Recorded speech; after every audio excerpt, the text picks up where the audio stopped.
Hello मैत्रिणींनो, तर हा आज ब्लाऊज शिवलेला आहे. प्रिन्सेस कट आहे. पुढच्या बाजूला राऊंड नेक आहे. बॅकला ही अशी डिझाईन केलेली आहे. माझ्याच मनाने केलेली आहे. कस्टमरची काही डिमांड नव्हती, असं करा तसं करा, काहीच नाही. जे पण करा पण व्यवस्थित करा असं त्यांचं असते. तर मी ही स्वतःहूनच डिझाईन केलेली. इथे एक छोटंसं बटन लावलं की झालं. बघूया कसा लूक येतो आहे काय. तर बाहीला ही अशी डिझाईन केलेली 3ची बाही आहे व ही पट्टी लावलेली या कलरची साडी आहे. क्रॉस मॅचिंग आहे.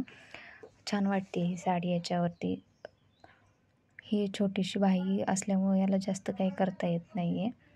तर हा असा ब्लाऊज तयार करण्याचा प्रयत्न केलेला आहे. छान कसा वाटतो आहे सांगा. त्याबरोबरच हा एक व्हाईट कलरचा ब्लाऊज मी कटिंग केलेला आहे. आणि ह्या पिंक कलर ब्लाऊजमधलं थोडंसं कापड माझ्याकडे शिल्लक आहे. याच्यातून मी बघू काहीतरी बनवणार आहे. अजून काहीतरी मे बी मिनी पॉकेट बनवेन किंवा काही, कारण याचे काठ एका बाजूचे पूर्ण राहिलेले आहेत. कारण माप छोटा असल्यामुळे आपल्याला काठ भरपूर भेटतात किंवा कपडा उरतो याचा. तर हे आमच्या आहेत गावरान कोंबड्या बाहेर काढलेल्या आहेत.